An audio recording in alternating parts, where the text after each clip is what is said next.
गौ हत्या के आधार पर लोगों को, इंसानों को मारा जा रहा है। जिस तरह से लोगों के घर बुलडोज किए जा रहे हैं, मतलब कोई न्याय का राज इस देश में दिखाई नहीं दे रहा है।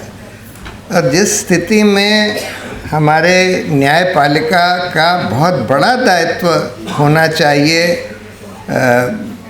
चाहिए था, लेकिन वो भी दायित्व नहीं के बराबर निभाया जा रहा है। मतलब थोड़ा बहुत कभी कभी कुछ हो जाता है, कोई कोर्ट कुछ रिलीफ दे देता है, लेकिन अगर हम ओवरऑल लार्जर पिक्चर देखें तो लार्जर पिक्चर में कुछ दिख नहीं रहा है। तो मुझे तो लगता है कि इस पर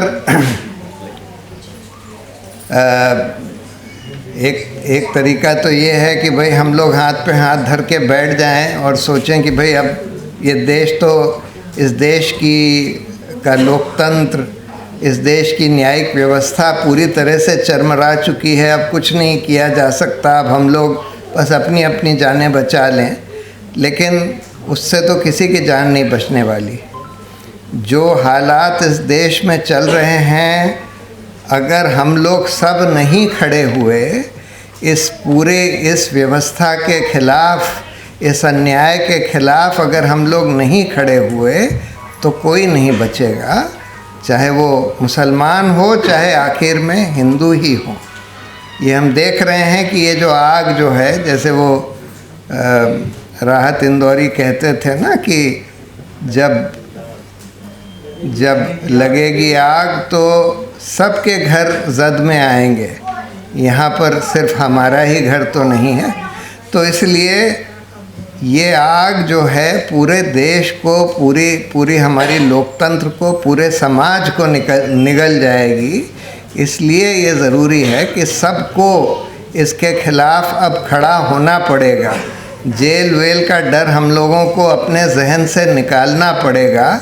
बल्कि मैं तो इन लोगों से, सारे ऑपोजिशन वालों से कहता हूँ कि भाई ये जो अदानी का आया है, ये एक बोफोर्स मोमेंट है और इस पर सबको सड़क पर निकल जाना चाहिए। जेल का डर जो है, ये तो ठीक है, इन्होंने पवन खेड़ा को अरेस्ट कर लिया सिर्फ ये कहने पर कि गौतम दास। भाई कौन किसका दास है? मोदी गौतम का दास है कि गौतम मोदी का दास है, ये तो आगे चल के पता लगेगा। लेकिन गौतम दास कहने पर उनको अरेस्ट कर लिया जाता है। मतलब ये हालात हो गए हैं।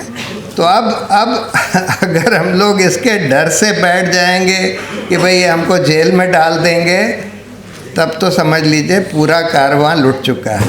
तो इसलिए हम लोगों को जेल का डर बिल्कुल जहन से निकालना पड़ेगा। सब लोगों को खड़ा होना पड़ेगा। ये जो अन्याय चल रहा है, जो व्यवस्था चल रही है, इसके खिलाफ़ खड़ा होना पड़ेगा। और ये बड़ी बात है कि आज के दौर में भी इस तरह का आयोजन इस देश में हो सकता है। इतनी सारी 4 रिपोर्ट्स आपके सामने पेश करी गई। इस तरह के लोग, रिटायर्ड जज, सुप्रीम कोर्ट के, हाई कोर्ट्स के चीफ जस्टिस वगैरह, इस तरह की रिपोर्ट आज दे सकते हैं, दे रहे हैं। ये बहुत बड़ी बात है। पार्टी और पुलिस सब कॉम्प्लिसिट थी, वो हुआ है।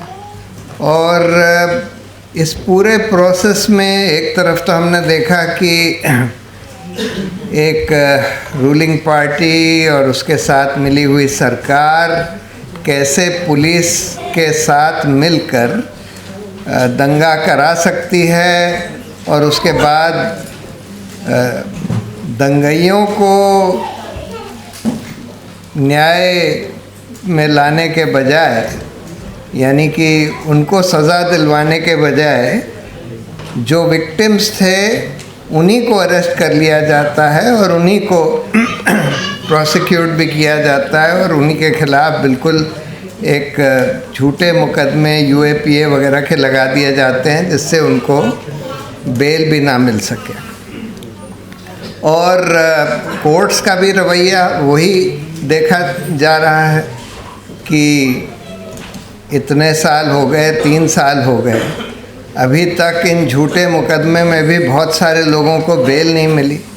अभी तक किसी भी पुलिस ऑफिसर को सज़ा नहीं दिलवाई गई, जबकि इतने सारी रिपोर्ट्स आ गई, इतने सारे वीडियोस आ गए कि पुलिस वाले किस तरह से दंगों में इन्वॉल्व थे, पत्थर फेंक रहे थे, सीसीटीवी कैमरे तोड़ रहे थे, लोगों को पीट रहे थे, लेकिन किसी को भी अभी तक सज़ा नहीं दिलवाई गई। तो हम बिल्कुल एक पूरा और जैसे अभी हर्ष ने बताया कि जो मुआवज़ा है वो तो करीब करीब नहीं के बराबर किसी को भी मिला है। इतना लंबा प्रोसेस हो गया, इतनी लोगों ने जद्दोजहद करी, मेहनत करी, लेकिन नहीं के बराबर कोई कॉम्पनसेशन मिला है। तो मतलब पूरा एक कॉम्प्रिहेंसिव फेलियर पूरे सिस्टम का दिखाई दे रहा है। अब सवाल ये है कि हम लोग इसमें अब कर क्या सकते हैं। मुझे लगता है कि देखिए, ये पूरे देश में आज हम देख रहे हैं, जिस तरह से सिर्फ ये दिल्ली के दंगों के बारे में नहीं, जिस तरह से आज राइट्स की, जिसका दंगे की हमने बात अभी तक सुनी है, वो कुछ हद तक ठंडा हो गया था। लेकिन एक चीज़ जो स्पष्ट नज़र आ रही थी कि किस तरह से जो केंद्र सरकार और जो हमारे दिल्ली की सरकार है, वो किस तरह से टोटली एब्सेंट थी from any kind of relief, किसी भी तरीके का राहत के काम में, लोगों के साथ खड़े होने के काम में कोई नज़र नहीं आ रहे थे। और वहाँ पे हमने देखा कि कैसे कुछ प्राइवेट व्हीकल्स रिलीफ लेकर आ रही थी। चमन पार्क में लोगों ने अपने घर खोले, जहाँ एक एक कमरे में 100 महिलाएं बच्चों के साथ में बैठी थीं, शरण ले रही थीं वहाँ पर वो, और इंतज़ार कर रही थीं कि कब अगर घर नहीं जला तो वो वापस जा सकती हैं।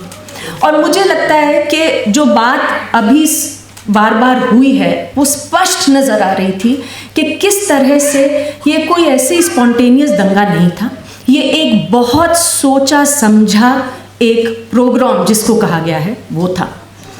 और मैं यही कहना चाहती हूँ कि इसके बाद भी जो तमाम चीज़ें हुई, किनको अरेस्ट किया गया, कॉम्पनसेशन मुआवजे का क्या हुआ, किस तरीके के एफआईआर दर्ज हुए, जिसमें कल एक बड़े लॉयर ने कहा कि फेरी टेल तरीके की कॉन्स्पिरेसी थ्योरी बनाई गई है, या फिर जिस तरीके से जो घायल लोग थे उस समय पे उनके साथ जो सलूक हुआ, ये सारी चीज़ें इसी चीज़ की ओर हमारा ध्यान आकर्षित करती हैं और उसको स्पष्ट कर देती हैं कि ये एक सोचा समझा तरीके से किया गया एक प्रोग्राम था। अब ऐसे में कम से कम जो हम सभी नागरिक हैं उन्हें ये मालूम है कि अगर हम कहते हैं कि हम लोकतांत्रिक और हम डेमोक्रेटिक और रिपब्लिक हैं, हम गणतंत्र हैं, तो हमारे संविधान में, उस ढांचे में ये सब, जिसको नफ़रत की राजनीति हम लोग कहते हैं, जो इस तरीके से एक लोगों को, कुछ कम्युनिटीज़ को टारगेट करती है, वो पॉसिबल नहीं है जब तक कि हमारे जो ढांचे हैं, जो इंस्टीट्यूशनल फ्रेमवर्क्स हैं, जो इंस्टीट्यूशंस हैं अकाउंटेबिलिटी के, सरकारों को, एग्जीक्यूटिव को जवाबदेह बनाने के, उन्हें अगर तोड़ा ना जाए तो ये पॉसिबल नहीं है। और सवाल पूछने के तरीकों को पूरी तरह से खत्म ना किया जाए, जो लोगों को एम्पावर करते हैं, जो आपको और हमें अधिकार देते हैं कि हम सवाल कर सकें, सरकार को जवाबदेह बना सके, ऐसे कानूनों को, ऐसे ढांचों को अगर खत्म ना किया जा सके तो इस तरीके के प्रोग्राम पॉसिबल नहीं है। और इसलिए जो तमाम बातें आज हमने इस रिपोर्ट में भी सुनी, वो मुझे लगता है कि हमें एक्सपेक्ट करनी चाहिए कि पुलिस ने काम नहीं किया, और जो आदित्य ने कहा मैं उससे 100% सहमत हूँ कि ये सक्सेसफुल एक प्रोग्राम था। पुलिस को काम नहीं करना था, इसलिए उन्होंने काम नहीं किया। जिस तरीके से कॉम्पनसेशन की आज तक 3 साल बाद तक लोग धक्के खा रहे हैं कि इतने लोगों की हत्या हो गई, जिनकी जान चली गई, कितने तमाम घर हमने जाके खुद देखे, वो जले पड़े थे, उनका सारा सामान, पूरी उम्र भर की कमाई बेकार हो गई थी, उनको आज तक 1 रुपया कॉम्पनसेशन में, मुआवजे में नहीं मिला। और मुझे लगता है कि इन सब चीज़ों को समझते हुए हमें आगे क्या करना है उसकी सोच बनानी पड़ेगी। और उसमें मुझे लगता है जो कल हुआ आज हो रहा है और कल जो प्रोग्राम होगा वो बहुत ही इम्पोर्टेंट उसका हिस्सा है। कल हमने जो मीटिंग थी उसमें सुना कि किस तरह से हम लोगों को जो स्टेट के इंस्टीट्यूशंस हैं, जो ऐसे संस्थाएं हैं जो हमारे डेमोक्रेसी में, लोकतंत्र में हमारे अधिकारों को आगे बढ़ाने के लिए और सुरक्षित रखने के लिए बनाए गए हैं, उन्हें सही से चलाने में हमें अपना योगदान करना होगा। वो हम उन्हें अकाउंटेबल ठहराकर ही कर सकते हैं। तो सवाल पूछना होगा हमें लगातार पुलिस से और जो तमाम ऐसी संस्थाएं हैं जिनका काम है, ह्यूमन राइट्स बॉडीज, जो तमाम संस्थाएं हैं जिनका काम है कि इस तरीके की चीज ना हो, और अगर हो तो उसे कैसे रोका जाए और लोगों की कैसे मदद की जाए, उन्हें हमें जवाबदेह बनाना होगा। और उसके लिए जो कल रिपोर्ट निकली मेरे ख्याल से वो बहुत इम्पॉर्टेंट एक अंश है और आगे हमें उसको आगे भी ले जाना होगा टू अंडरस्टैंड एंड डिमांड कि ये जो सारी संस्थाएं हैं इनकी जवाबदेही हम छोड़ेंगे नहीं। दूसरी चीज़ जो आज रिपोर्ट है, क्योंकि इसको डॉक्यूमेंट करने की भी ज़रूरत है, इन सब चीज़ों को जो हुई हैं और जो हो रही हैं, 3 साल के बाद भी न्याय नहीं मिला है। और हम आज जो जिन लोग ने आके बोला, जो फिल्म के अंदर भी, डॉक्यूमेंट्रीज में हमने सुना, और तमाम लोग भी जो बैठे हैं जो बात कर रहे हैं, उन सब चीज़ों को हमें डॉक्यूमेंट करना है और हमें सवाल पूछते रहना है। इस रिपोर्ट में लिखा है कि किस तरीके से सवाल पूछे गए हैं। आरटीआई एप्लीकेशंस लगाने के पूरे दौर में हम लोग ने सबने मिलके भी काम किया, लेकिन कैसे 122 आरटीआई एप्लीकेशन जब लगाई गई कि आप कम से कम ये तो बताइए कि क्या हुआ, जो मुआवजा देना था उसमें क्या हुआ। उसमें से केवल 54 के अंदर कोई जवाब आया और वो भी कोई सब्सटैंटिव रिप्लाई नहीं आया। ये रिपोर्ट में भी डॉक्यूमेंट किया गया है। बिल्कुल ट्रांसपेरेंसी से काम नहीं हो रहा, वो तो होना ही नहीं है क्योंकि वो सक्सेसफुल प्रोग्राम हुआ। लेकिन हमें अगर ऐसे से प्रोग्राम्स को अनसक्सेसफुल आगे से बनाना है तो हमें लड़ाई पारदर्शिता के लिए भी लड़ते रहना पड़ेगा, जवाबदेही के लिए भी लड़ते रहना पड़ेगा। और अंत में जिस तरीके से, जो मेरे ख्याल से कल बातें होंगी प्रेस क्लब पे, जिस तरीके से बेगुनाह लोगों को, ऐसे लोगों को जिनके ऊपर अत्याचार हुआ, जिनके ऊपर हिंसा हुई, उन्हें सालों साल से अब जेल में रखा जा रहा है। यूएपीए जैसे कानूनों के तहत उन्हें बंद किया गया है। क्या ये इस तरीके के ड्रैकोनियन कानून लगाना कहाँ तक सही है? ऐसे कानून कहाँ तक आज हमारे लोकतंत्र में सही हैं? इन सब के ऊपर भी हमें सवाल उठाना होगा।